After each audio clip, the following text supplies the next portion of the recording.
ہاتھوں کو بلند کر کے علامہ صاحب کو پتا چلے کہ آپ ابھی تک ماشاءاللہ بیدار بیٹھے ہیں. وہ طویل سفر کر کے سرگودا سے سیدھا ہمارے پاس تشریف لا رہے ہیں. سفر انہوں نے کیا ہے لیکن یوں محسوس ہو رہا ہے کہ آپ نے سفر کیا ہے. تو آپ اپنی بیداری کا ثبوت دیں. دونوں ہاتھوں کو بلند کر کے نعرے کا جواب دیں. نعرہ تکبیر. حضرت مولانا علامہ حشام الہی ظہیر صاحب آپ کے سامنے جاندار شاندار خطاب فرماتے ہیں. ونصلي على رسوله الكريم اما بعد اعوذ بالله من الشيطان الرجيم لقد كان لكم في رسول الله اسوة. معزز سامعین گرامی قدر، ابھی میرے بھائی آپ کے سامنے ابو لہب کا تذکرہ کر رہے تھے. ابو لہب کیا رسول اللہ صلی اللہ علیہ وسلم کی ذات کا منکر تھا؟ ابھی انہوں نے آپ کے سامنے یہ بات رکھی کہ ابو لہب نے رسول اللہ صلی اللہ علیہ وسلم کی پیدائش کے اوپر لونڈی کو بھی آزاد کیا تھا. ماہ ربیع الاول کے اندر آپ یہ روایت کثرت سے لوگوں کے منہ سے سنیں گے. گویا رسول اللہ صلی اللہ علیہ وسلم کی ذات سے محبت کرنے والا تھا، رسول اللہ کی ذات کو ماننے والا تھا. حتیٰ کہ اس نے اپنے گھر کی جو تعمیر کی تھی وہ اس انداز میں کی تھی کہ جب صبح اٹھے پہلی نظر اگر پڑے تو رسول اللہ صلی اللہ علیہ وسلم کے چہرے پر پڑے. گھر کی تعمیر بھی اس انداز میں ہے کہ یہ میرا بھتیجا میری آنکھوں کے سامنے پلے بڑھے. اور یہ بات صرف ابو لہب کی نہیں ہے، کفار مکہ اور قریش مکہ بھی رسول اللہ صلی اللہ علیہ وسلم کو چلتا ہوا دیکھتے تھے تو کہتے تھے صادق آ رہا ہے، امین آ رہا ہے. رسول اللہ صلی اللہ علیہ وسلم کی ذات انہوں نے بھی مانی. حتیٰ کہ رسول اللہ صلی اللہ علیہ وسلم نے جب یہ کہا میں نے تمہارے درمیان ایک عرصہ بتایا ہے، کیا تم یہ سمجھتے ہو میں تم سے جھوٹ بولوں گا؟ اگر میں کہوں پہاڑ کے پیچھے سے ایک لشکر آ رہا ہے تو کیا یہ میں سمجھتے ہو جھوٹ بولوں گا؟ ہرگز نہیں. آپ کی ذات کا انکار، آپ کے صادق اور امین ہونے کا انکار کفار مکہ اور قریش مکہ نے بھی نہیں کیا. اختلاف بھائی نے کچھ آپ کے سامنے رکھا، یہیں سے میں آج اپنی بات کا آغاز کرتا ہوں. اصل اختلاف رسول اللہ صلی اللہ علیہ وسلم کے ساتھ کیا تھا؟ ابو لہب کا ابو بکر سے فرق کیا ہے؟ ایک ابو لہب ہے، ایک ابو بکر ہے. دونوں کا فرق کیا ہے؟ ایک نے صرف ذات کو مانا، دوسرے نے ذات کے ساتھ ساتھ اس رسول اور پیغمبر کی بات کو بھی مانا. حتیٰ کہ ایک موقع آپ کو علم ہے ایسا آیا کہ حضرت ابو بکر اس رات مکہ میں نہیں تھے. آئے امیہ بن خلف، ابو جہل، سارے آپس میں جو ہم جولی ہیں بیٹھے ہوئے ہیں، آج پلاننگ کر رہے ہیں، منصوبہ بنا رہے ہیں کہ ابو بکر کو آج گھیر لیں گے، آج ابو بکر کو پکڑ لیں گے. ابو بکر آ گئے. ابو بکر بتائیے کیا آپ کی عقل میں یہ بات آتی ہے کہ ایک شخص راتوں رات فلسطین گیا، فلسطین سے ساتوں آسمان کی سیر کر کے آیا اور واپس آیا تو رات کا ابھی ایک پہر بھی نہیں تھا گزرا؟ ابو بکر نے کہا یہ بات عقل میں تو نہیں آتی.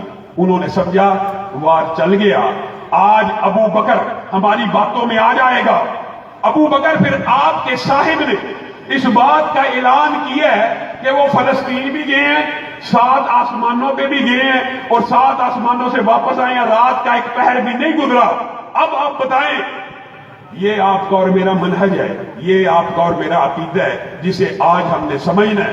حضرت ابو بکر نے کہا عقل میں تو یہ بات نہیں آتی، لیکن اگر یہ بات رسول اللہ صلی اللہ علیہ وسلم نے فرمائی ہے تو ابو بکر کا ایمان کہتا ہے یہ بات سچی ہے.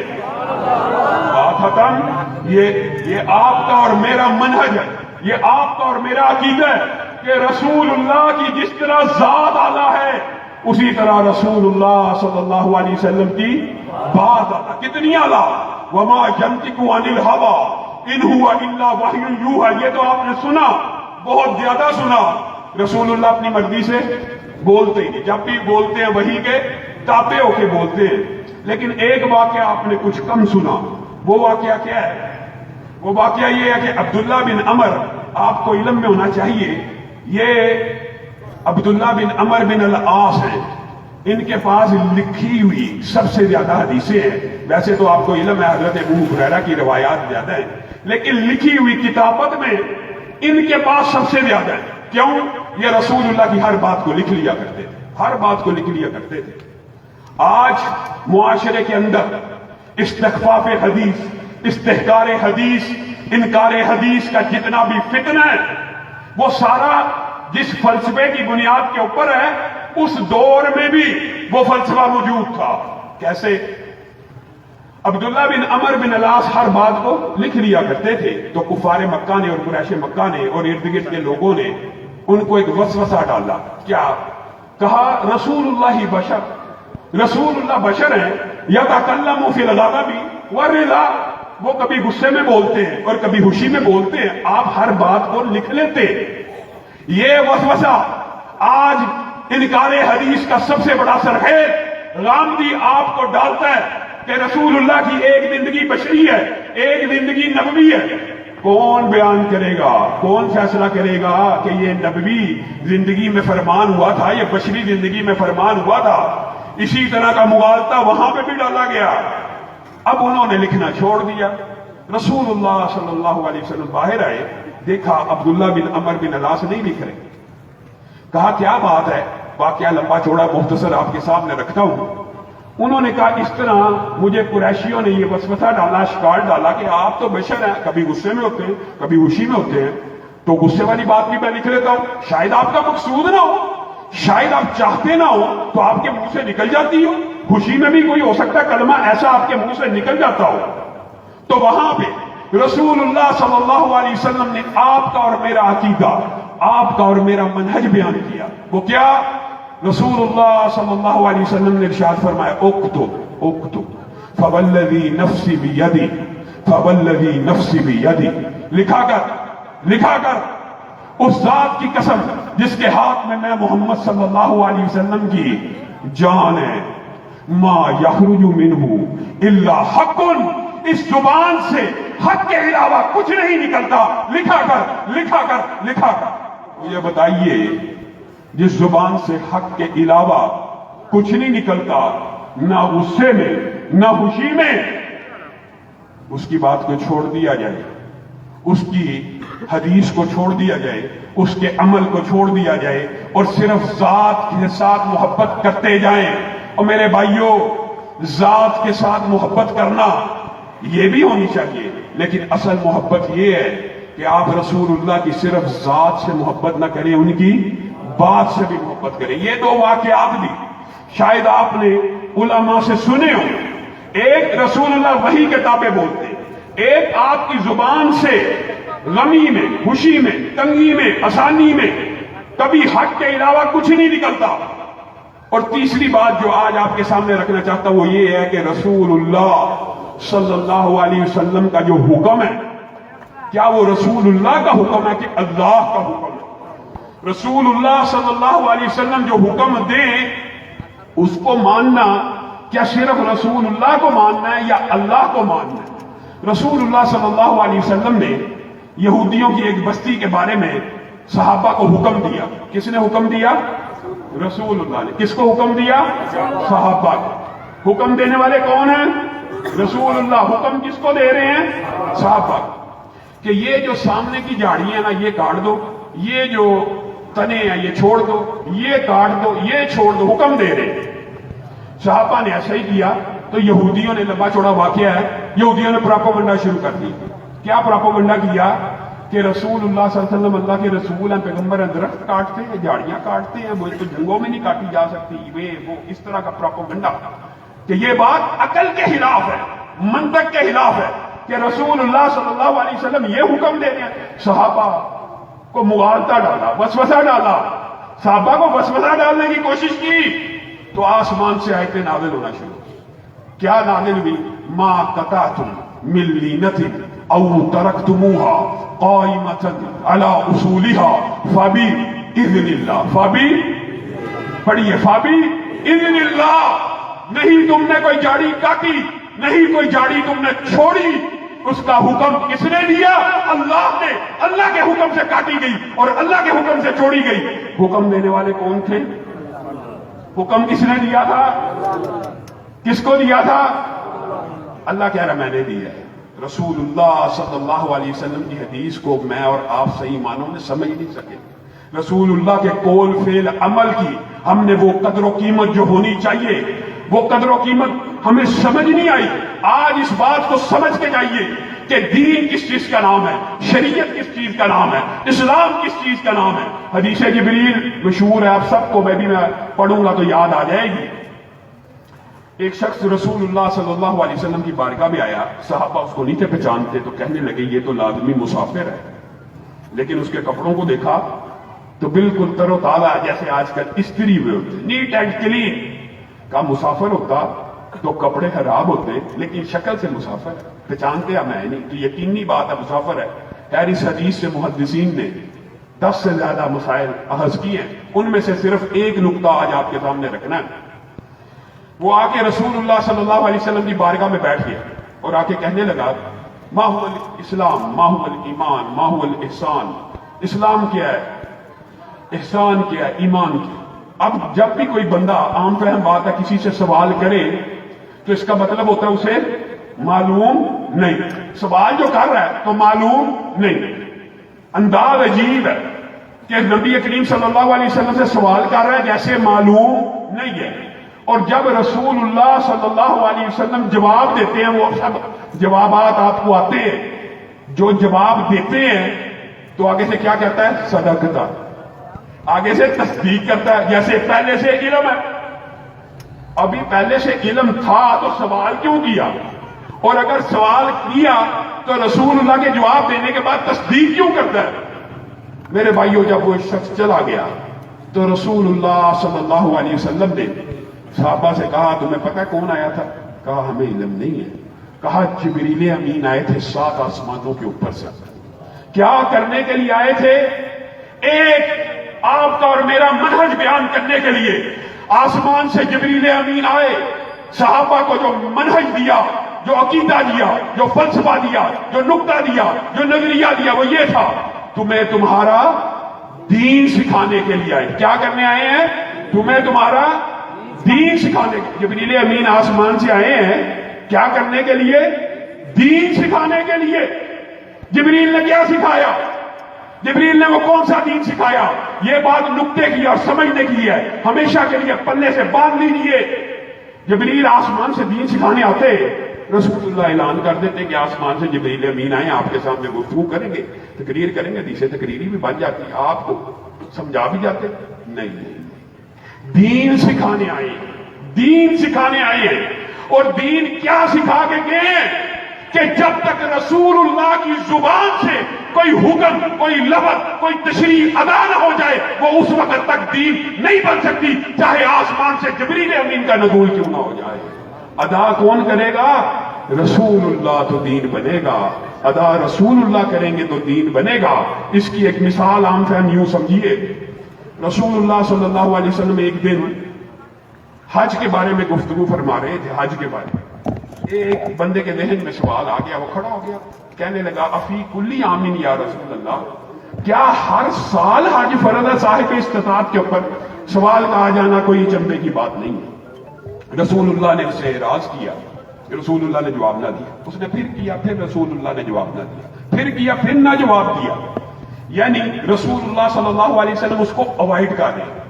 اور جب کچھ عرصہ گزر گیا تو رسول اللہ نے کہا اب کہاں ہے وہ سوال کرنے والا, اس کو بلایا جائے. اور میرے بھائیو, یہ آپ کا اور میرا عقیدہ ہے, یہ میرا اور آپ کا سچا سیدھا منہج ہے. اس کو بلایا جائے. آگے آپ مجھ سے سوال کر رہے تھے کہ کیا ہر سال فرض ہے؟ جی ہاں, میں سوال کر رہا تھا کہ کیا ہر سال فرض ہے صاحب استطاعت کے اوپر؟ تو رسول اللہ صلی اللہ علیہ وسلم نے آپ کا اور میرا منہج بیان کیا. کیا کہا؟ لو قلت نعم, لو قلت نعم. غور کیجئے, لو قلت نعم, اگر میں کہتا جی ہاں, اگر میں کہتا نون عین میم 3 حرف ہیں, لواجبت, تو میری امت کے لیے ہر سال کے لیے فرض ہوتا تھا. اگر رسول اللہ کی زبان سے صرف جی ہاں نکل جاتا تو امت کے اوپر فرض ہو جاتا. اور رسول اللہ صلی اللہ علیہ وسلم تلقین کرتے رہے, کسی بات کو سمجھاتے رہے, نماز کا طریقہ بتلاتے رہے, وہ حکم دیتے رہے کہ نماز اس طرح پڑھو جس طرح میں نے پڑھی. آج کے لوگ عجیب و غریب فلسفہ بیان کرتے ہیں, اور یار حاجی صاحب آ گئے ہیں, یار لڑکا آ گیا مسجد میں, یار اس کو نماز پڑھنے دو, اینی حدیثیں لے کے آ جاتے ہو, اس طرح پڑھو اس طرح. یار نماز تو پڑھ رہا ہے, نماز تو پڑھ رہا ہے, اس کو پڑھنے دو. ایمانداری سے بتلائیے گا, قربانی کے ایام میں کوئی حاجی صاحب ایک بکرا لے کے آئے, اس کا کان کٹا ہو, اس کا سینگ ٹوٹا ہوا ہو, وہ ٹانگ سے لنگڑا ہو, تو تم میں سے کون ایسا ایک بندہ جو کہے گا یار حاجی صاحب کو قربانی کرنے دو, چلو کر تو دے؟ کوئی ایک بھی کہے گا؟ کیا کہو گے؟ عیب دار ہے قربانی, عیب دار ہے. حلاد بن رافع کی حدیث ہم بھول چکے. حلاد آئے, آگے نماز پڑھی, رسول اللہ صلی اللہ علیہ وسلم کو سلام کیا. رسول اللہ صلی اللہ علیہ وسلم نے سلام کا تو جواب دیا, لیکن ساتھ میں کیا کہا؟ ارجع فصلی فإنک لم تصلی, واپس لوٹ جائیے, آپ نے نماز نہیں پڑھی. پھر پڑھی, پھر آئے, پھر سلام کیا, جواب دیا, کہا ارجع فصلی فإنک لم تصلی, آپ نے نماز کوئی نہیں پڑھی. 3 دفعہ ایسا ہو گیا. بعض روایات میں اور بھی الفاظ ہیں. حلال آ کے کہنے لگے اے اللہ کے رسول مجھے آتی ہی ایسے, میں نے پڑھتا ہی ایسے ہوں, مجھے آتی ہی ایسے ہے. رسول اللہ صلی اللہ علیہ وسلم نے کہا چلو پڑھتے ہو تو پڑھتے چلے جاؤ. چلو حاجی صاحب نماز تو پڑھنا شروع ہو گیا حج کے بعد, مولوی صاحب صوفی صاحب نماز تو پڑھنے دو. رسول اللہ صلی اللہ علیہ وسلم نے کہا اے حلال جب تو رکوع کیا کر تو اطمینان بھی کیا کر. اطمینان بھی رسول اللہ کی سنت ہے, اعتدال رسول اللہ کی سنت ہے. جب سجدے میں جایا کر کمر کو سیدھا کیا کر. یہ کیا رکوع میں جاتا ہے رکوع پورا نہیں ہوتا, کھڑا ہو جاتا ہے. سجدے میں جاتا ہے سر زمین کو پورا نہیں رکھتا, اٹھ جاتا ہے. ایک اعتدال کی سنت کو چھوڑنے کے اوپر رسول اللہ نے 3 مرتبہ ان کو واپس بھیجا کہ آپ کی نماز قبول نہیں ہوئی. اور اب میں آپ کے سامنے جو بات رکھنے والا ہوں وہ یہ ہے, یہ کسی مولوی کا فتویٰ نہیں, یہ کسی عالم کا فتویٰ نہیں, یہ کسی مفتی یا فقیہ کا فتویٰ نہیں ہے. حذیفہ بن یمان کے سامنے بعین اسی طرح ایک شخص آیا اور آ کے اس نے بھی نماز پڑھی اور سلام کیا. حذیفہ نے کہا آپ نے نماز ادا نہیں کی. اس نے کہا یہ نماز تو میں 40 سال سے پڑھ رہا ہوں. کہا منذ کم تصلی ہکذا, کتنے سال سے؟ کہا 40 سال سے. اذن ما صلیت الان, یہ حذیفہ بن یمان کا فتویٰ ہے, کسی مولوی کا فتویٰ نہیں ہے. پھر میری بات یاد رکھ لیجئے, ابھی تک آپ نے ایک بھی نماز کو ادا نہیں کیا, اور اگر آپ اسی طرح فوت ہو گئے تو آپ غیر اسلام پہ فوت ہو جائیں گے. آپ مجھے بتائیے میں اور آپ کس بات کی مولی ہے, کس کھیت کی مولی ہے؟ آپ کے صحابی ایک تابعی کو کیا بات کہہ رہے کہ آپ نے ایک بھی نماز نہیں پڑھی. وجہ کیونکہ نماز سنت کے مطابق, کیونکہ نماز سنت کے مطابق. اور دوسری طرف علماء مشائخ بیٹھے ہیں, سنن نسائی کی حدیث ہے, ایک بندہ اٹھے اور وہ کیا کرے, اس طرح وضو کرے جس طرح رسول اللہ صلی اللہ علیہ وسلم نے کیا. ایک طرف 40 سال کا نمازی ہے, دوسری طرف ایک بندہ ابھی اٹھے, اس طرح وضو کرے جس طرح رسول اللہ صلی اللہ علیہ وسلم نے وضو کیا, اور صرف 2 رکعتیں اس طرح پڑھ لے جس طرح رسول اللہ صلی اللہ علیہ وسلم نے پڑھی ہے. حدیث کے الفاظ ہیں وہ ایسا ہو جائے گا جیسے آج ماں کے پیٹ سے پیدا ہوا. صرف 2 رکعتیں اگر رسول اللہ کے مطابق ہوں تو سارے گناہ معاف. 40 سال کی نمازیں اگر رسول اللہ کی نمازوں کے برابر کے مطابق نہیں ہیں تو کوئی قبول نہیں. ایک بندہ اٹھے, آپ وہ واقعہ بھول گئے, 3 صحابی آئے تھے رسول اللہ کے پاس, 3, اور انہوں نے گھر سے کیا پوچھا تھا, رسول اللہ کیسے عبادت کرتے ہیں, کیسے روزے رکھتے ہیں, کیا ان کے معمولات ہیں. جب انہوں نے معمولات رسول اللہ صلی اللہ علیہ وسلم کے سنے تو وہ کہنے لگے یہ تو رسول اللہ کی اگلی پچھلی ساری خطائیں اللہ نے معاف کی ہوئی ہیں, ہم کچھ بڑھ کے کریں گے, ہم کچھ آگے نکلیں گے. ایک صحابی نے کہہ دیا میں روزے ہی رکھوں گا، دوسرے نے کہا میں ساری رات قیام ہی کروں گا، دو نے آگے بڑھنے کی کوشش کی، تیسرے نے کہا رسول اللہ کے تو اگلے پچھلے سب معاف ہیں، رسول اللہ نے تو شادیاں کی، میں آج کے بعد شادی نہیں کروں گا، میں متقی بن جاؤں گا، میں رہبانیت کو اختیار کروں گا۔ تینوں صحابہ نے کیا نہیں، کون ہے صحابہ، اگر یہ بات سمجھ آ جائے تو معاشرے سے فرقہ واریت بدعات کا خاتمہ ہو جائے۔ تین صحابہ نے ارادہ کیا، نیت ایک ہے کہ بد ہے، ایک صحابی کہہ رہا میں ساری زندگی روزے رکھوں گا، ایک کہہ رہا میں ساری زندگی قیام کروں گا، ایک کہتا میں شادی نہیں کروں گا، نیک نیت ہی ہے کہ بد نیت ہے؟ رسول اللہ کو خبر مل گئی کہ تین بندے ابھی آئے ہیں اور ایسی باتیں کر کے گئے ہیں، رسول اللہ نے فوری ان کو طلب کیا اور جواب میں آپ کا اور میرا منہج اور عقیدہ بیان کیا۔ کیا کہا؟ کہا میں تم میں سے سب سے زیادہ متقی ہوں، میں تم میں سے سب سے زیادہ اللہ سے ڈرنے والا ہوں، میں پیر اور جمعرات کا روزہ رکھتا ہوں، باقی دن نہیں رکھتا، میں رات کو قیام بھی کرتا ہوں اور سوتا بھی ہوں، میں محمد صلی اللہ علیہ وسلم جو کائنات میں سب سے زیادہ متقی ہے، سب سے زیادہ اللہ سے ڈرنے والا ہے، اس محمد صلی اللہ علیہ وسلم نے شادیاں بھی کی ہیں۔ فمن راغب عن سنتی فمن راغب عن سنتی فلیس منی، کن کو کہہ رہے ہیں؟ صحابہ کو۔ جو میری سنت سے اعراض کرے گا، جو میری سنت سے اعراض کرے گا، اس راغبہ کے اندر محدثین نے جو تشریح کیا کہ یہ سمجھ آ جائے تو شاید ہمارا عقیدہ بھی ٹھیک۔ اعراض کا مطلب کیا ہوتا ہے؟ یا آگے بڑھ جانا یا پیچھے رہ جانا، دونوں باتیں اس ایک لفظ میں پوشیدہ ہیں۔ یہاں سے آپ یہ بات سمجھیے، آپ کے سامنے ایک بات رکھ رہا ہوں اور مزید ایگزامپل کے طور پہ، آپ میں سے یا میں، ہم میں سے کوئی شخص ارادہ کرے کہ میں پورا سال روزہ رکھوں گا، پورا سال متصل روزے رکھتا چلا جاؤں گا، پورے سال کے 360 دن روزے رکھتا چلا جاؤں گا، بتائیے اس کو ثواب ملے گا یا گناہ ملے گا؟ بتائیے، گناہ ملے گا۔ روزہ رکھنے کا گناہ وہ کیسے ہو سکتا ہے؟ روزہ تو دین سے ثابت ہے، روزے کی تو اصل موجود ہے۔ لیکن اگر کوئی بندہ پورا سال روزہ رکھے، رسول اللہ کی حدیث کے مطابق اس کو اجر و ثواب نہیں ملے گا، بلکہ کیا ملے گا؟ گناہ ملے گا۔ دوسری طرف رسول اللہ نے عبداللہ بن عمر بن العاص کو کیا کہا تھا؟ 3 روزے اگر تو رکھ لے، 3 روزے ایام 20 کے 3 روزے، ایک طرف پورے سال کے روزے رکھے ہو، مہر نبوت موجود نہ ہو، وہ روزے سارے اللہ کے ہاں مقبول نہیں ہے، اور دوسری طرف اگر تو صرف 3 روزے رکھ لے، یہاں پہ مہر نبوت موجود ہے، یہاں پہ حکم رسول موجود ہے، تجھے 3 روزوں کا ثواب نہیں بلکہ کتنے روزوں کا ثواب ملے گا؟ 30 روزوں کا۔ 3 روزے جو ہر ماہ رکھے اس کو تو پورے سال کا ثواب مل گیا، اور جو پورے سال رکھے گا اس کو اجر و ثواب نہیں ملے گا۔ یہ دین ہے، یہ شریعت ہے۔ کیوں؟ اللہ کو تعداد مقدار مطلوب نہیں ہے، اعمال کے اوپر اللہ کو مقدار اور تعداد مطلوب نہیں ہے، اعمال کے اوپر اللہ رب العزت کو یہ بات مطلوب ہے کہ اس عمل کے اوپر پیارے نبی کی مہر ہے یا نہیں۔ پیارے نبی کی مہر ہے تو عمل قبول ہے۔ امام مالک کے پاس ایک اور مثال سے آپ کو بات سمجھاتا ہوں۔ امام مالک کے پاس ایک شخص آ گیا اور آ کے کہنے لگا، اے امام مالک،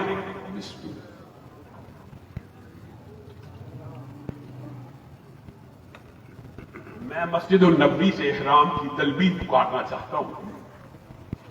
آپ مسجد النبی سے کیوں تلبیہ پکارنا چاہتے ہیں؟ وہ جو ذی الخلافہ ہے، بیر علی ہے، اب یار علی جس کو کہتے ہیں، اب وہاں سے جا کے تلبیہ کہیے۔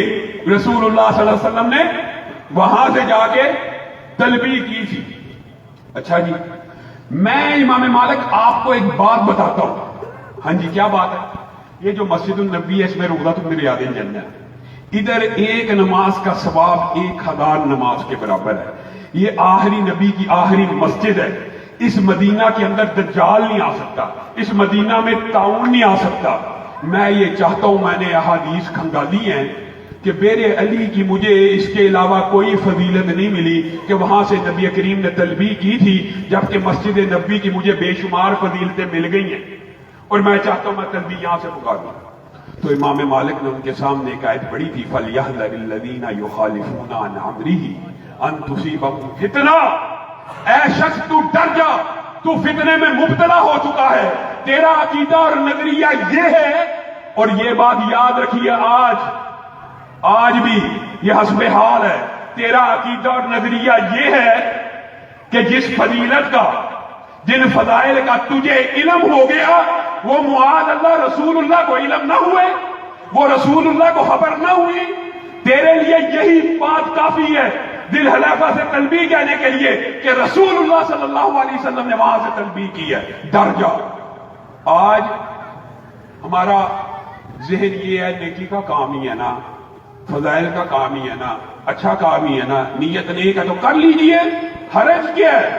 رسول اللہ صلی اللہ علیہ وسلم نے فرمایا میں پیر کے روز پیدا ہوا اور میں پیر کا روزہ رکھتا ہوں۔ میں پیر کے روز پیدا ہوا، میں پیر کا، ایک بندہ کہ نہیں میں پیر کا روزہ نہیں، رسول اللہ جب پیدا ہوئے میں اس دن عید کروں گا، روزے کے دن ہی۔ جس چیز کو رسول اللہ صلی اللہ علیہ وسلم نے اپنی پیدائش سے خاص کیا اور ہفت روزے کے ساتھ خاص کیا، میں پیر کو پیدا ہوا، میں پیر کا روزہ رکھتا ہوں۔ ایک مولوی اٹھے وہ کہ نہیں میں پیر کو عید مناؤں گا۔ بتائیے اس نے رسول اللہ کے حکم کو مانا یا اپنی اجتہاد اور اپنی رائے کو مانا؟ اور رائے وہ بھی رسول اللہ کے سامنے رائے چلانا۔ حضرت عمر نے پوری زندگی میں ایک مرتبہ صلح حدیبیہ کے موقع کے اوپر رسول اللہ کی بارگاہ میں آ کے یہ بات کہی تھی، اے اللہ کے رسول کیا ہم حق پہ نہیں ہیں؟ حق پہ؟ کیا وہ باطل نہیں ہے؟ باطل ہے۔ تو پھر یہ شرائط کیسی ہیں؟ یہ کیسی شرائط ہے؟ رسول اللہ نے کیا جواب دیا تھا؟ انی رسول اللہ، میں اللہ کا رسول ہوں عمر، بات ختم۔ حضرت عمر کہتے ہیں پھر مدتیں بیت گئی، میں 10 برس زندہ رہا، جہاد کرتا رہا، صدقے دیتا رہا کہ اللہ اس دن کی خطا میری معاف کر دے۔ اور میں اور آپ رسول اللہ صلی اللہ علیہ وسلم کی حدیث کے سامنے اپنی رائے بھی چلا لیں، اپنی فقہ بھی چلا لیں، اپنے اجتہادات کو بھی چلا لیں، اپنے قول کو بھی چلا لیں، اپنے فعل کو بھی چلا لیں۔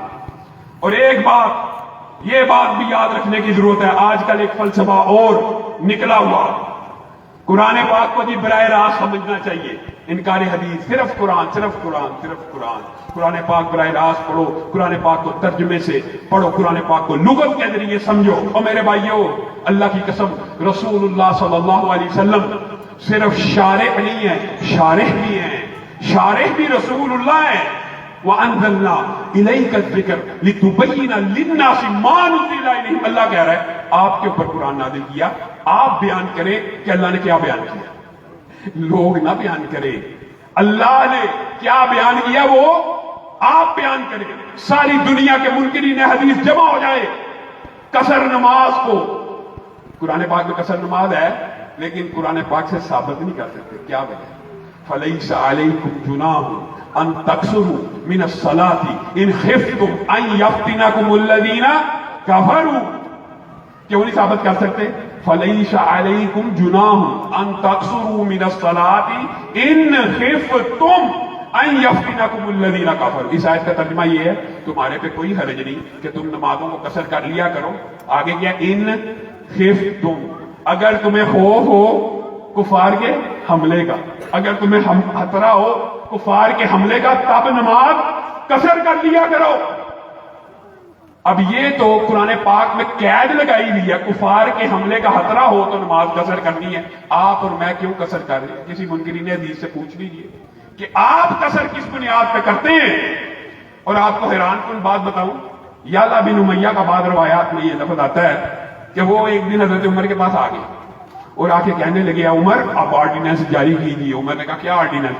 یہ قرآن کی جو آیت ہے نا یہ کفار کے حملے کے ساتھ خاص تھی، آپ آرڈیننس جاری کیجیے، نماز قصر ختم ہوگی، ابھی ہمیں کفار کے حملے کا خطرہ نہیں ہے۔ تو حضرت عمر کا چہرے کے اوپر مسکراہٹ، حضرت عمر کہنے لگے عجبت مما عجبت، عجبت مما عجبت، اے یعلا بن امیہ میں تجھے کیا بیان کروں، اسی آیت کے بارے میں مجھے بھی تعجب پڑ گیا تھا اور میں رسول اللہ صلی اللہ علیہ وسلم کی بارگاہ میں پیش ہو گیا تھا، اے اللہ کے رسول اب تو کفار کے حملے کا خطرہ ٹل گیا ہے، اب یہ قصر نماز کیوں ہے؟ تو رسول اللہ کی چہرے کے حد و حال بگڑ گئے تھے اور بدل گئے تھے، تیور بدلے۔ رسول اللہ صلی اللہ علیہ وسلم نے کہا یہ اللہ نے صدقہ دیا اور میں محمد صلی اللہ علیہ وسلم اس صدقے کو امت میں جاری رکھنا چاہتا ہوں۔ بتائیے رسول اللہ جو قرآن پاک کی آیت کی تشریح کریں گے، حضرت عمر کے بارے میں محدث ہیں، محدث جن کے زبان سے حق کے علاوہ کچھ نہیں نکلتا، جن کے فضائل ہیں، جن کی عام امت کی خواب تو حجت نہیں ہے، لیکن رسول اللہ کی خواب تو حجت ہے نا۔ رسول اللہ نے خواب میں دیکھا تھا عمر کو لمبی قمیض، اور تعبیر کیا کی؟ تعبیر بھی رسول اللہ نے کر دی، دین کا علم ہے، دین کا علم۔ وہ عمر بھی اگر قرآن پاک کو براہ راست سمجھنے کی کوشش کرتا ہے تو خطا کا امکان ہے، اور صرف ایک بات نہیں ہے، یہ آیتیں متعدد ہیں۔ حضرت عدی بن حاتم کے بارے میں آپ جانتے ہیں کہ جس وقت یہ آیت نازل ہوئی، کلوا واشربوا حتی یتبین لکم الخیط الابیض من الخیط الاسود، حیران کن بات ہے۔ گاندھی صاحب ذرا غور کریں، لغت کے ذریعے قرآن پاک کو سمجھیں گے۔ صحابی بھی لغت کے ذریعے رسول اللہ کی حدیث کے بغیر، تشریح کے بغیر اگر سمجھنے کی کوشش کرتا ہے تو کیا مغالطہ پڑ سکتا ہے؟ عدی بن حاتم نے اپنے سرانے کے اوپر دو داغے رکھے، ایک سفید داغا اور ایک کالا داغا، اور دیکھنے لگے، کھاتے پیتے رہے۔ جب روشنی پڑ گئی، جب کالا الگ ہو گیا، سفید الگ ہو گیا، تب تک کھاتے پیتے رہے۔ اگلے دن رسول اللہ صلی اللہ علیہ وسلم کی بارگاہ میں پیش ہوئے، رسول اللہ بھی مسکرانا شروع ہوا۔ اے عدی، تو نے قرآن پاک کو کیا سمجھا؟ اور یہ سفید اور کالے داغے سے مراد اصلی سفید اور کالا داغا نہیں تھا، ایک صبح کی سفیدی تھی، ایک رات کی تاریکی تھی، اس سے مراد یہ تھی۔ اگر براہ راست حدیث کے بغیر قرآن پاک کو بھی سمجھنے کی کوشش کرو گے، الذین آمنوا ولم یلبسوا ایمانہم بظلم اولئک لہم الامن وہم مہتدون۔ صحابہ کو یہ آیت بڑی چوبی اور آگے کہنے لگے، اللہ کے رسول اتنی سخت آیت کہ جو بندہ اپنے جانوں کے اوپر ظلم نہ کرے۔ یہ کیسے ہو سکتا ہے؟ ظلم تو ہر بندہ کرتا ہے، یہ ممکن نہیں ہے گناہ نہ ہو، کہیں نہ کہیں ظلم تو ہو جاتا ہے، کبھی کوتاہی ہو جاتی۔ صرف جنت اسی کے لیے، صرف امن اسی کے لیے، صرف ہدایت اسی کے لیے جو ظلم نہ کرے۔ رسول اللہ صلی اللہ علیہ وسلم مسکرانا شروع کیا۔ پہلے تو ایک ایک صحابی کا فہم تھا نا، یہاں پہ صحابہ اکٹھے آئے، تم نے قرآن پاک کو کیا سمجھا؟ اس سے مراد یہ کہ ان الشرک لظلم عظیم، اس سے مراد شرک ہے کہ شرک کی آمیزش ایمان میں نہیں ہونی چاہیے۔ آگے آئیے، من یعمل سوءا یجزا بہ، یہ مغالطہ حضرت ابو بکر کو لگا۔ آگے اللہ کے رسول کی بارگاہ میں اور صحابہ کو بھی اس آیت کے بارے میں بھی بڑا شدید لگی۔ اللہ کے رسول، جو بندہ عمل کرے گا برا، اس کو اس کا بدلہ یقینی اور لازمی طور پہ ملے گا۔ رسول اللہ صلی اللہ علیہ وسلم مسکرانا شروع ہو گیا۔ ابو بکر، آپ نے قرآن پاک کو کیا سمجھا؟ الست تمرض الست تحزن، کیا تجھے بیماری نہیں لگتی؟ کیا تجھے غم نہیں لگتا؟ کیا تجھے مصیبت نہیں آتی؟ جب بھی کوئی مصیبت آتی ہے گناہ مٹ جاتے ہیں، ضروری نہیں بدلا ہو۔ جب بھی بندہ استغفار کرتا ہے گناہ مٹ جاتے ہیں۔ گویا آپ کے سامنے یہ بات رکھنے کا مقصد یہ ہے کہ دین کس چیز کا نام ہے؟ رسول اللہ صلی اللہ علیہ وسلم کے قول کا، فعل کا، عمل کا، حتیٰ کہ قرآن پاک کی تشریح بھی کس کی قبول ہوگی؟ رسول اللہ صلی اللہ علیہ وسلم کی۔ اور آج کل ایک فلسفہ تحقیق کے حوالے سے ایک بات کر کے میں اپنی بات کے اختتام کی طرف بڑھوں گا۔ رسول اللہ صلی اللہ علیہ وسلم نے 3 جرنیل صحابہ کو کہا، انطلقوا حتی تأتوا روضۃ خاخ، یہاں سے چلو اور روضہ خاخ نامی وادی میں جب پہنچو گے تو وہاں پہ ایک عورت ہوگی، ماہا کتاب، اس کے پاس ایک رسالہ ہے، وہ پکڑ لانا، ہاتھ ہے۔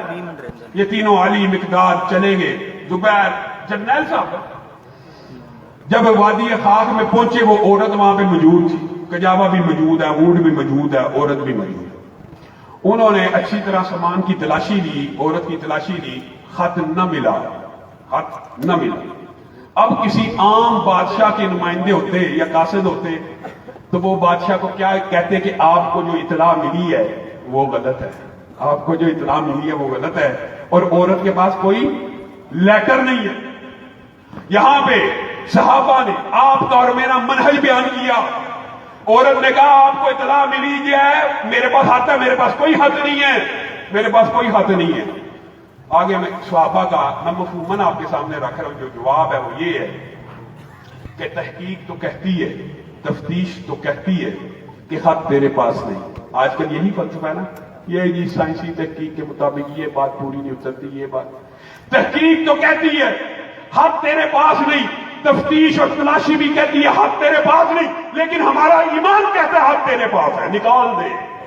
لَتُخْرِجِنَّ الْكِتَابَ أَوْ لَنُلْقِيَنَّ الثِّيَابَ، اگر تو نے خط نہ نکالا ہم تجھے برہنہ کر کے ہم تجھے ننگا کر کے تلاشی لیں گے اور پھر تجھے حق دینا پڑے گا. اور عورت نے ایسا چکما دیا ہوا تھا کہ اگر وہ برہنہ تلاشی بھی لیتے تو حق نہ ملتا.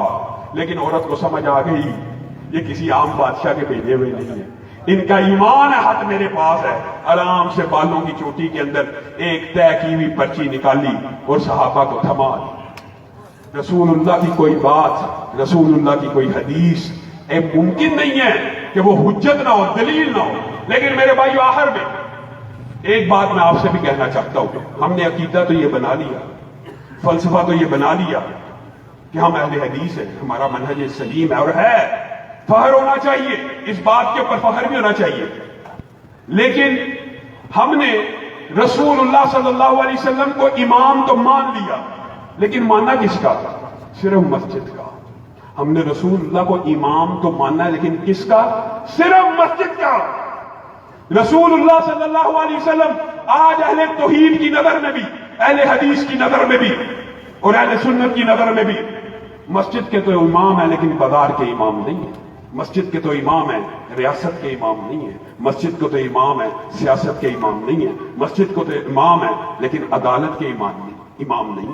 میرے بھائیو, رسول اللہ صلی اللہ علیہ وسلم کی جیسے دیگر احادیث ہیں, یہ بھی منہجی احادیث ہے. کیا بنی اسرائیل کے انبیاء کے سیاسی وارث کون ہوا کرتے تھے؟ نبی ہوا کرتے تھے. علماء کو احادیث پتہ ہے, آپ کو بھی پتہ ہونا چاہیے. ایک نبی جاتا, دوسرا نبی اس نبی کا سیاسی وارث بن جاتا. رسول اللہ صلی اللہ علیہ وسلم نے اس کے ساتھ ایک بات بیان کی, بنی اسرائیل کے اندر نبی دوسرے نبی کے سیاسی وارث بن جاتا, لیکن میری امت میں نبی نہیں آئے گا, میری امت میں نبی نہیں آئے گا, لیکن میری امت میں علماء آئیں گے, میری امت میں علماء آئیں گے اور وہ میرے وارث ہوں گے. اب مجھے ایک بات بتلائیے, آپ نے اس علماء کی وراثت کو صرف منبر رسول تک محدود کر دیا. آپ کا فلسفہ کہاں گیا؟ آپ سے زیادہ گلا, اولا لکا فاولا, آپ سے زیادہ گلا. آپ تو منہج سلیم کا دعویٰ کرنے والے ہیں. رسول اللہ کے منبر کے وارث تو علماء ہیں, منبر رسول کے وارث تو علماء ہیں, لیکن تخت رسول کا وارث کوئی چور ہونا چاہیے, کوئی لٹیرا ہونا چاہیے, کوئی وڈیرا اور جگیردار ہونا چاہیے. افسوس ہے, پھر ہم نام کے لیے, پھر ہم نے اپنی مرضی کا دین چن لیا. ہم نے رسول اللہ صلی اللہ علیہ وسلم کی بات مسجد میں تو مان لی, ریاست اور سیاست میں نہیں مانی. مسجد کا امام آپ کا اور میرا کیا عقیدہ, کیا فلسفہ ہے, عجیب ہو گئی. یہ مسجد کا جو امام ہے نا, آج شکر ہے اللہ کا, چلو اتنی اچھائی باقی ہے, منبر رسول کا جو وارث ہے وہ کرپٹ نہیں ہونا چاہیے, وہ چور نہیں ہونا چاہیے, وہ زانی نہیں ہونا چاہیے. حتیٰ کہ کسی کو پتہ لگ جائے نا کہ مسجد رسول کا یا منبر رسول کا وارث اس برائی میں مبتلا, لوگ اس کو چپیڑے مار کے اتار دیتے ہیں, دھکے دے کے مسجد سے نکال دیتے ہیں. یعنی منبر رسول کے اوپر آپ یہ چاہتے ہیں کہ آدمی کرپٹ نہ ہو, چور نہ ہو, لٹیرا نہ ہو, لیکن تخت رسول اور ریاست رسول اور سیاست رسول کے آپ وارثین چاہتے ہیں. مولوی صاحب کی مسجد میں سیاسی بات نہ کریں. کیوں؟ سیاسی بات چور کو کرنی چاہیے, سیاسی بات لٹیرے کو کرنی چاہیے, سیاسی بات جگیردار اور وڈیرے کو کرنی چاہیے. یہ آپ کے عقل کے اوپر کیپٹلزم اور سرمایہ دارانہ نظام نے ایسا پردہ ڈالا کہ مولوی کو صرف مسجد تک محدود کر دو. رسول اللہ صلی اللہ علیہ وسلم نے اپنے بعد ریاست کا امام جس کو بنایا اسی کو مصلی کا امام بنایا, یا یوں کہہ لیجئے جس کو مصلی کا امام بنایا اسی کو ریاست کا امام بنایا, اسی کو سیاست کا امام بنایا. اور کس کو کھڑا کیا؟ حضرت ابو بکر کو. ابو بکر کے بعد عمر آئے, عمر کے بعد علی آئے, عمر کے بعد عثمان آئے, عثمان کے بعد علی آئے. یہ سارے کے سارے مصلی کے بھی امام ہیں اور ریاست کے بھی امام ہیں, مصلی کے بھی امام ہیں اور سیاست کے بھی امام ہیں. ایک عام فہم بات سمجھیے, ایک مسجد کے اندر ایک عام مولوی چاہے بہت بڑا عالم دین نہ ہو, وہ کہاں کھڑا ہوتا ہے؟ آگے کھڑا ہوتا ہے کہ پیچھے کھڑا ہوتا ہے؟ آگے. ایک مسجد کے اندر تو مولوی اور عالم آگے کھڑا ہو, لیکن سیاست رسول کے اندر, ریاست رسول کے اندر چاہے زانی حکمران بن جائے, چاہے شرابی حکمران بن جائے, چاہے وڈیرا حکمران بن جائے, آپ کے منہج کو کوئی فرق نہیں پڑتا. آج تکبیر, آج انقلاب علامہ شاہ ولی ظہیر صاحب, قدم بڑھاؤ، قدم بڑھاؤ.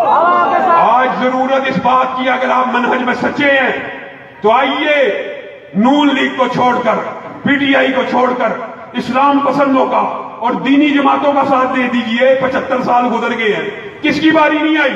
نون لیگ کی باری آ گئی، پی ٹی آئی کی باری آ گئی، پیپل پارٹی کی باری آ گئی. وہی دیری نہ بیماری، وہی نہ محکمی دل کی، علاج اس کا وہی آب نشاط انگیز ہے ذاتی. اللہ کی قسم پاکستان کے حالات بھی تب بدلیں گے جب آپ کے دماغوں سے یہ فلسفہ نکل جائے گا. اور آج آپ سب مجرم ہیں کس بات کے؟ ٹرانسجینڈر ایکٹ پیش ہوا، ایمانداری سے بتائیے جتنے بھی بیٹھے ہیں ان میں سے شاید گنتی کے 2 یا 4 لوگ ہو جنہوں نے دینی جماعتوں کو ووٹ ڈالا ہوگا. باقی ماشاءاللہ سارے نون لیگی اور پی ٹی آئی کے لوگ نظر آ رہے ہیں. شاید کوئی ایک آدھا پیپل پارٹی کا بھی ہو. آپ نے 3 جماعتوں کو ووٹ ڈالا، یا نون لیگ کو ڈالا ہے، یا پی ٹی آئی کو ڈالا ہے، یا پیپل پارٹی کو ڈالا ہے. ایاز صادق نے اس ٹرانسجینڈر بل کو پیش کیا، شیریں مداری اس کی سپوکس پرسن، نوید قمر اس کو پیش کرنے والا اسمبلی کے اندر. بتائیے یہ جو ووٹ آپ نے دیے ان سیکولر اور لبرل پارٹیز کو، آج انہوں نے ہم جنس پرستی کا جو بل پاس کیا، اس گناہ میں آپ شامل ہیں کہ نہیں ہیں؟ سارے علماء سے جائیے، میرا فتویٰ نہیں ہے، پاکستان کے کسی بھی مسلک کے کسی بھی عالم سے فتویٰ لے لیجیے. آپ سب مجرم ہیں اور اس جرم کی تلافی کیسے ہوگی؟ آپ کو کھڑا ہونا پڑے گا، آپ کو ہماری آواز پہ لبیک کہنا ہوگا. یہ ضروری نہیں ہے کہ ہم اسمبلیوں میں موجود ہوں تو ٹرانسجینڈر بل کو روکیں گے. اللہ کے فضل و کرم سے اگر آپ میرا ساتھ دیں تو ہم چوکوں میں چراہوں میں اس بل کے علاوہ ایسا احتجاج کریں گے. یہ پاکستان کی پارلیمنٹ کے اندر سے منظور نہیں ہو سکتا.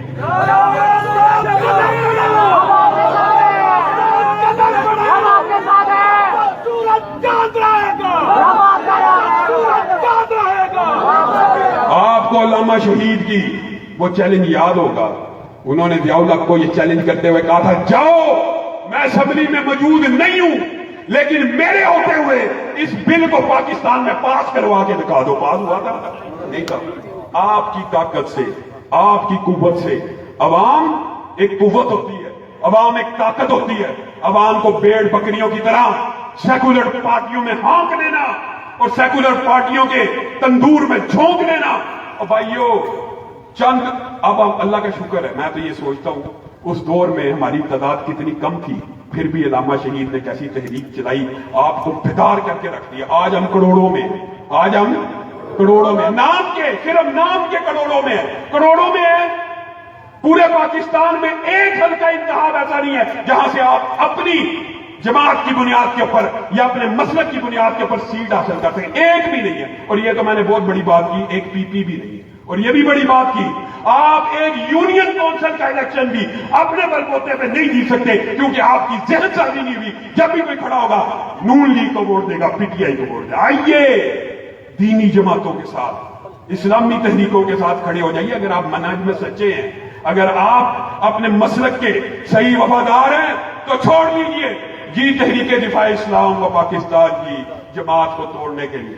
اللہ کی قسم کھا کے کہتا ہوں، تحریک دفاع اسلام و پاکستان کسی جماعت کے خلاف نہیں بنی، کسی جماعت کو توڑنے کے لیے نہیں بنی، بلکہ جماعت کو وہ لاکھوں نوجوانوں کی افرادی قوت مہیا کرنے کے لیے بنی ہے کہ جن کے بل بوتے کے اوپر ہم پاکستان کے اندر دفاع حتم نبوت کے نعرے لگائیں گے، حرمت رسول کے دفاع کے نعرے لگائیں گے، غیر اسلامی بلوں کے خلاف سڑکوں پہ، چوکوں میں اور چوراہوں میں نکلیں گے. کب نکلیں گے؟ یہ سارے افراد جب جماعتوں سے وابستہ ہو جائیں گے. بڑی بڑی جماعتیں بھی ہوں، ان کے ساتھ وابستگان کتنے ہیں؟ ہم ہیں کروڑ میں نا، جماعت کے ساتھ کتنے ہیں؟ 1 لاکھ بھی نہیں. کیوں؟ تربیت نہیں ہے. پی ٹی آئی کے اندر ہے، نون لیگ کے اندر ہے. یہ تحریک دفاع اسلام و پاکستان آپ کو نون لیگ اور پی ٹی آئی اور پیپل پارٹی کے جہنم سے نکالنے کے لیے آپ کو اپنا پلیٹ فارم دینے کے لیے آئی ہے. مذہبی جماعتوں کا اتحاد ہو تب بھی، نہ ہو تب بھی آپ رکنیت سازی کے اندر حصہ لیں. اللہ کے فضل و کرم سے اگر آپ لوگ میرا ساتھ دیں گے، اور یہ انشاءاللہ وقت کی بھی آواز ہے، اور میرے لیے مرکزی جمعیت میں خود اس کا عہدیدار ہوں، بڑی محترم ہے. میرے لیے جماعت الدعویٰ بھی بڑی محترم ہے. میرے لیے عالمی بھی، میرے لیے ہر اہل حدیث میری آنکھ کا تارا ہے، اور ہر اہل اسلام میرے دل میں بستا ہے جس کے اندر اسلام کی درد ہے. حریت فکر اور بیداری کی اس تحریک کا ساتھ دے دیجیے. آپ کو چند ماہ نہیں گزریں گے، کچھ دیر نہیں گزرے گی، اگر بکھرے ہوئے ذرات ہیں تو مل جائیں کہ صحرا نظر آئے، بکھرے ہوئے قطرات ہیں تو مل جائیں کہ دریا نظر آئے، اور پھر یہ جب دریا جھوم کے اٹھیں گے تو تنکوں سے نہ ٹالے جائیں گے۔ کبھی سیلاب کے آگے بھی بند مانا جا سکتا ہے، کبھی طوفانوں کو بھی کوئی روک سکتا ہے، لیکن یہ کام آپ لوگوں کے تعاون سے اور آپ لوگوں کے ساتھ دینے سے ہوگا۔ میں آپ سے یہ وعدہ لینا چاہتا ہوں کہ ٹرانسجینڈر ایکٹ کے خلاف، حرمت رسول کے لیے، دفاع صحابہ کے لیے، دفاع شعائر اللہ کے لیے اگر ہم آپ کو پال دیں گے، آپ نکلنے کے لیے تیار ہیں؟ یہ زمین جب تک نہ لیں گے ہم، اس سے اٹھتے رہیں گے یوں ہی غم، اور روٹی کپڑا مکان ہم دیں گے، اہل محنت کو شام ہم دیں گے، اہل محنت کو شان ہم دیں گے، اس خدا کو مٹائیں گے ہم ہی، فصل گل لے کے آئیں گے ہم ہی، اور حکمراں ہو گئے کمینے لوگ، خاک میں مل گئے نگینے لوگ، راہزنوں نے راہزنی کی ہے، لیکن ایمانداری سے بتائیے راہبروں نے بھی کیا کوئی کمی کی ہے؟ آپ سب مل جائیے، خون دل دے کے نکاریں گے روح برگ گلاب، ہم نے گلشن کے تحفظ کی قسم کھائی ہے۔ وآخر دعوانا ان اسلام کا الحمدللہ۔ بے باک سپاہی، اسلام کا بے باک سپاہی، سرفراز سرفراز سرفراز سرفراز، یوتھ فورس یوتھ فورس۔ جزاک اللہ خیرہ۔